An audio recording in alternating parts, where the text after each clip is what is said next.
الأوضاع خرجت عن السيطرة والحرب الكبرى على الأبواب. بمئات الصواريخ والمسيرات الانقضاضية الحزب اللبناني يعلن عن قصف أكبر قاعدة جوية للجيش العبري، وأنباء عن احتراق 5 مقاتلات F-16 داخلها، ونتنياهو يجن جنونه. وبحدث عاجل زلزل كيان نتنياهو، القوات الإيرانية تعلن عن اختراق إلكتروني لأكبر المفاعلات الإسرائيلية، والحكومة العبرية تعقد اجتماعا طارئا. فما الذي حدث؟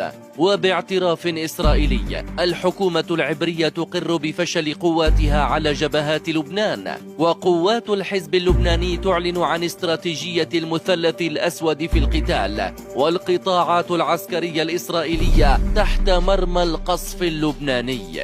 وبتحد واضح من